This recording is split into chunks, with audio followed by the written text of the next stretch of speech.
Good morning student. आज हम हिंदी व्याकरण में भाषा का अध्ययन करेंगे। आइए तो पहले हम समझते हैं कि भाषा क्या है।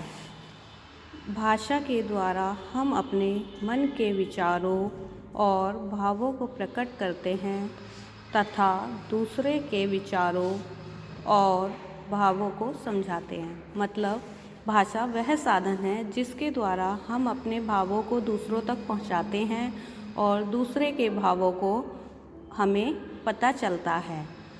भाषा के दो रूप होते हैं। नंबर 1 मौखिक भाषा, नंबर 2 लिखित भाषा।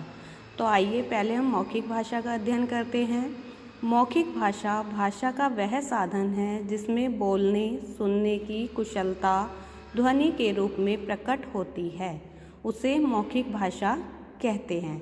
यह भाषा का अस्थायी रूप है क्योंकि बोल के प्रकट किए गए विचार अधिक समय तक याद नहीं रहते। जैसे कि अब मैं आपको बोलकर पढ़ा रही हूँ तो ये कौन सी भाषा है? ये मौखिक भाषा है। मौखिक भाषा में हम अपने विचारों को भावों को बोलकर प्रकट करते हैं। नेक्स्ट आती है हमारी लिखित भाषा। लिखित भाषा का वह साधन है जिसमें पढ़ने लिखने की कुशलता लिपि के रूप में प्रकट होती है, उसे लिखित भाषा कहते हैं। लिखकर प्रकट किए गए विचारों को हम सदियों तक सुरक्षित रख सकते हैं, इसलिए लिखित भाषा का रूप स्थायी रूप होता है। लिखित भाषा में क्या है, जब हमें किसी को कोई बात लिखकर प्रकट करनी होती है तो हम क्या कहते हैं, उसको लिखित भाषा कहते हैं। जैसे राम मोहन को पत्र लिखता है, तो यहाँ पर पत्र लिखना हमारी कौन सी भाषा हो गई? लिखित भाषा हो गई। नेक्स्ट आती है हमारी सांकेतिक भाषा। भाषा का कार्य संकेतों से भी किया जाता है। हाथ हिलाकर किसी को बुलाना, हाथ हिलाकर मना करना, इशारा करना आदि सांकेतिक भाषा है। इनका प्रयोग नाटक, सिनेमा आदि में होता है और दैनिक जीवन में भी होता है, परंतु हिंदी व्याकरण में हम सांकेतिक भाषा का प्रयोग नहीं करते।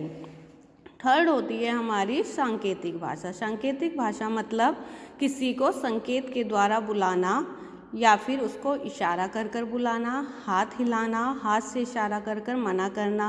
ये कौन सी भाषा के अंतर्गत आता है? ये हमारी सांकेतिक भाषा के अंतर्गत आता है। मीन्स जहाँ पर हम संकेतों का यूज़ करते हैं, ना तो हम उसमें बोलकर प्रयोग करते हैं, ना हम लिखित भाषा का प्रयोग करते हैं। जहाँ पर हम संकेतों का प्रयोग करते हैं उसे सांकेतिक भाषा कहते हैं।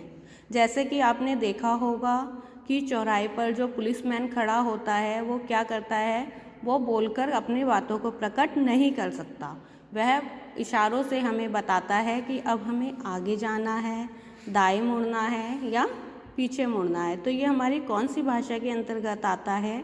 ये हमारी सांकेतिक भाषा के अंतर्गत आता है।